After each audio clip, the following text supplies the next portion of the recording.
You have the question regarding how to calculate the circulation for the sink. So I could just give you an explanation here. So a sink, we can consider a few streamlines that looks like this, right? They're going all towards the center. So this is for a sink. And the circulation is defined as the negative line integral of the velocity vector dot product with the ds vector. Here, for this flow, we have the u velocity. It only has one component, which is the radial velocity. So that is ur times the negative r direction. Here it is negative. It is because, as you can see, all the flow is going inward towards the origin. So that is where the negative radial direction is defined at. And because of the nature of this flow, we can define a closed curve that two segments of this curve are actually the circular part of the circular curve between these two streamlines. And the other two sides are aligned with the radial direction. And let's name that this radial direction location is R1, and this one is R2. Okay, these are the radius that these two curves are located.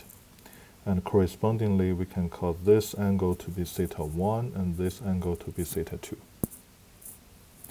And let's name this point to be A, this point to be B, this point to be C, and this point to be D. Then the integral can be separated into four segments, which is the negative integral from A to B, u dot ds, plus the integral from B to C, plus the integral from C to D, plus the integral from D to A, right? And then we just need to calculate each of these terms. So for example, for the first one, negative integral from A to B, u vector dot ds vector.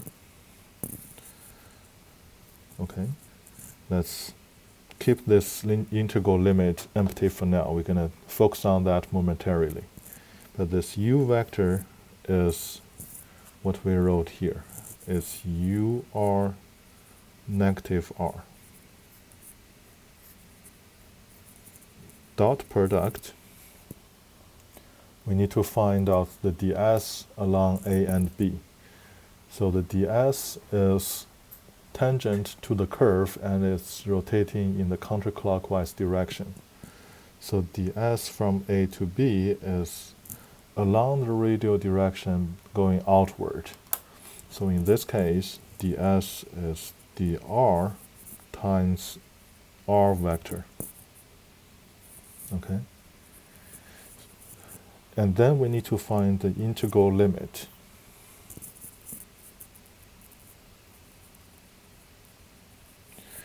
To find the integral limit, we have to find the coordinate of A and B correspondingly. A is at R1 times R vector, right? Similarly, B is at R2 times the R vector. Okay, so let's call this to be ds vector sub A, and this is ds vector sub B. And remember that for this segment, this is ds. So if we combine these two, we have for A, R1 R vector equals to dr sub A R vector. So therefore, we have the integral limit for A is R1. And similarly for B, we have R2 R vector equals to drB R vector. So the integral limit for B is R2, right? Then we can put this integral limit to be from R1 to R2, which corresponds to the integral from A to B. So this one equals to, one thing that we can notice is if we take this to R vector, the dot product is between the vectors. It's a scalar multiplied by a vector, scalar multiplied by the vector, and the dot product only applies to the vectors. So R dot R is 1, because it's the unit vector in the R direction. So therefore, this equals to negative R1 to R2, negative UR dr, right? And apparently this equals to UR times R2 minus R1. So that's for the integral from A to B.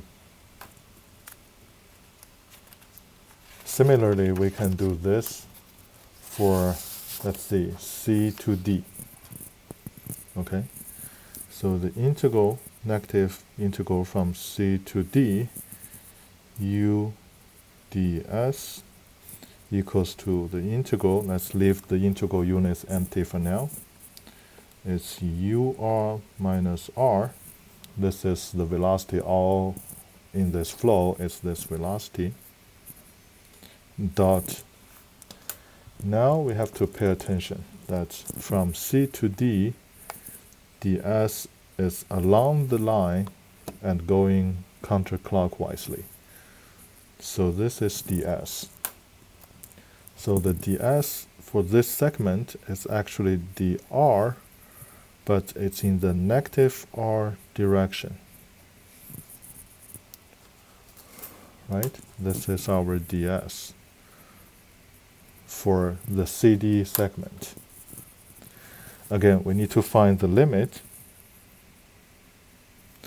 For C, the coordinate of C is R2 R. This is ds sub C vector. For D is R1 R ds D vector. And if we consider both of this, we have for C, R2 R vector equals to dr negative R vector. So therefore, this dr sub C is actually negative R2, which means the lower limit that corresponds to point C should be negative R2. Okay, this is very important, okay, the integral limits. Similarly for D, it's R1 R equals to dr sub D minus R vector. So therefore, dr sub D is negative R1. And that gives us the upper integral limit to be negative R1. Okay, and then we have R dot R equals to 1, because again, R is the unit vector, the dot product is 1. So therefore, this integral becomes negative R2, negative R1, negative UR times negative dr, right? Don't forget this negative signs. And that gives us negative integral from R2 to negative R1 UR dr, and that is negative UR times negative R1 minus negative R2, right? Upper limit minus lower limit. And that is negative UR negative R1 plus R2, or UR R1 minus R2. Okay, so that's for C and D. Now, let's look at the two arcs.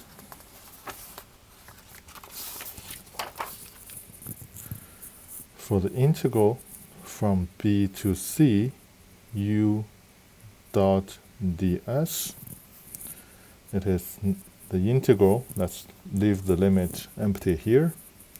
Again, u velocity is ur negative r everywhere in this flow. Then dot product ds along BC is in this direction.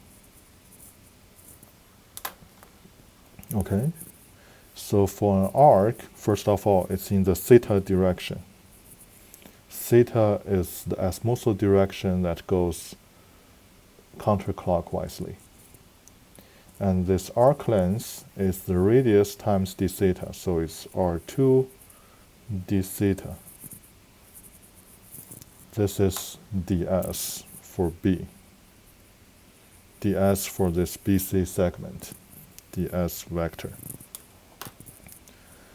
So one important thing that we can directly get from this is because r and theta are perpendicular to each other, so therefore the dot product between these two unit vector is 0.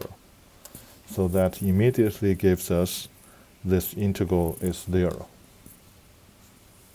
And similarly, the integral from D to A, okay, remember that this curve have to go this way, A, B, B, C, C, D, and DA. So from D to A is U dot ds, which is the negative, again, the integral of ur negative r, that's the velocity vector, dot product. The ds from D to A is along the curve and it's going this way. Okay, so that is r1 d theta, and it is in the negative theta direction. Okay, because it is going this direction. Theta is going counterclockwise. Again, we don't need to really discuss the integral limit here, because r dot theta is 0, because they are perpendicular. R and theta are perpendicular to each other, so therefore we know this integral is 0 as well. So as you can see from our calculation, we back to this one, the total circulation is the integral from AB to BC to CD to DA. And the integral from AB is, let me see, from A to B is UR R2 minus R1. From B to C is 0. From C to D, we just got it's UR R1 minus R2, and A to D, as we're showing here, D to A is 0. And apparently these terms cancel each other, and we end up to be having a 0 circulation. So therefore, a sink has zero circulation. Okay?